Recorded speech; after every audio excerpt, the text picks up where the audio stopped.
Well, hi there sports fans. Welcome to another exciting edition of Physics 12. Today we're looking at lesson 3.7, which is on two-dimensional collisions, or really it's momentum or conservation of momentum in two dimensions. But we will look at it in terms of collisions and how we deal with these kinds of problems in terms of the conservation of momentum when you have a collision in two dimensions as opposed to just one dimension now. All right, well, collisions in two dimensions. First of all, conservation of energy and momentum can also be used to analyze collisions in 2 or 3 dimensions. We're not looking at 3 dimensions in this course, just 2. But unless the situation is very simple, the math quickly becomes very, very unwieldy.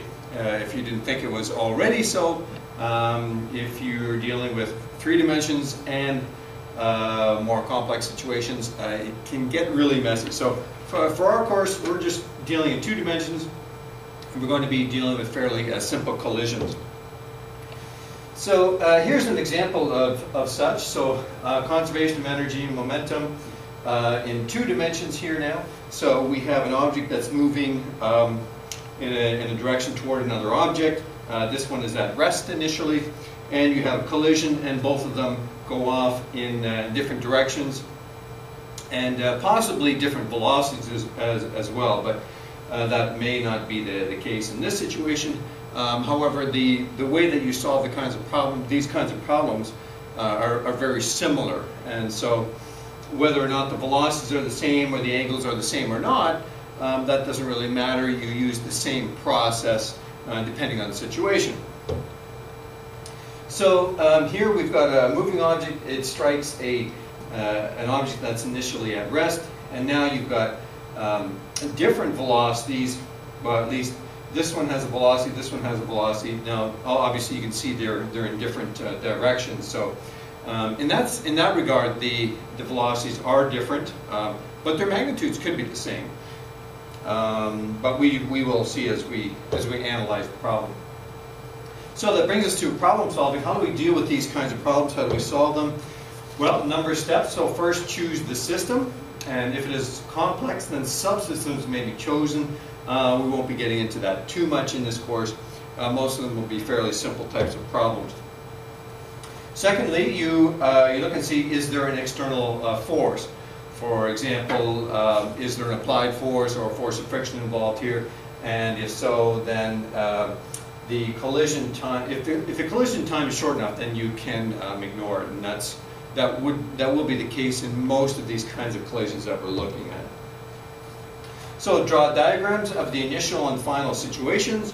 Again, we get back to the old diagram. Diagrams are so crucial in problem solving. I can't overemphasize that enough. And then choose a coordinate system. And then you apply the momentum conservation. So you write down your momentum conservation equations in both directions, both the x direction and the y direction now.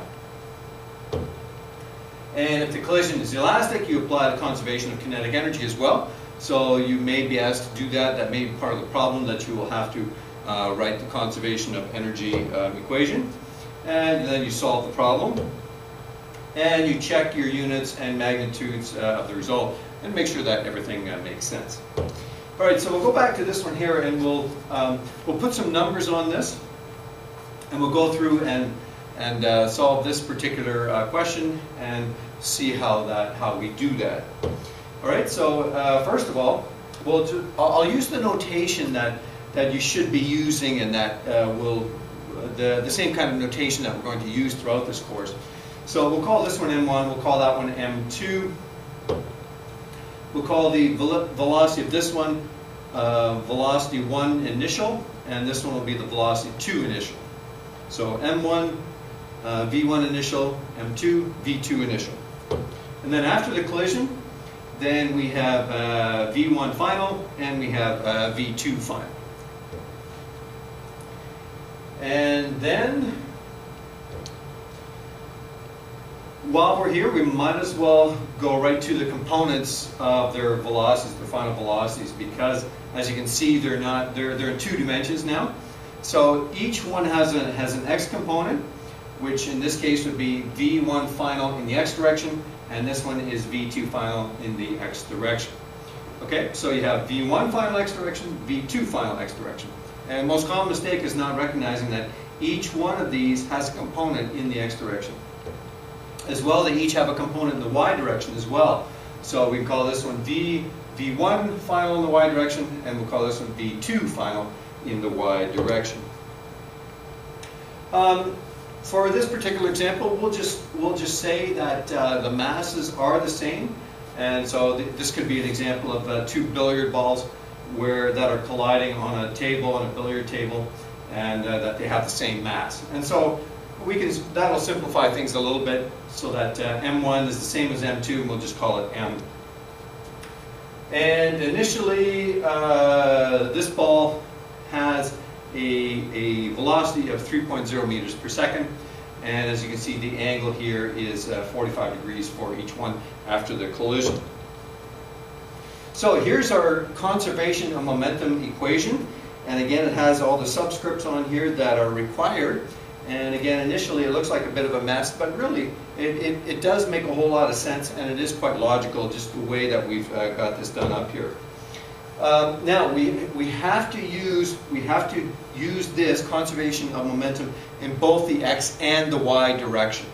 Okay, that may seem like a whole lot of work at the time, but you'll see with this example it simplifies quite a bit actually. All right, so let's go in the x direction here first. So here's the same scenario. The one thing that makes this a little simpler is that the velocity of object 2 is 0.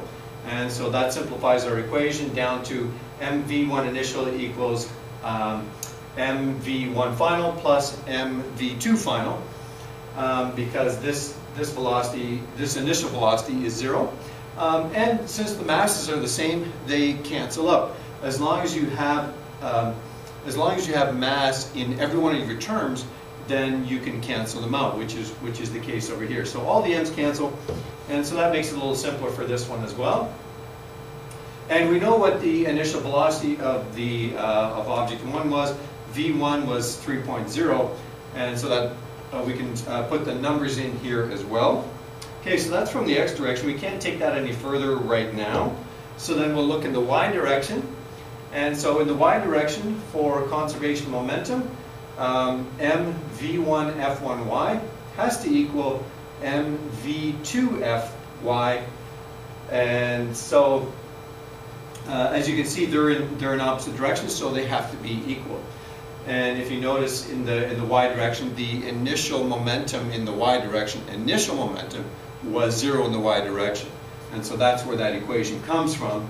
That just means then that they have to equal each other after the collision. So this can simplify a little bit as well.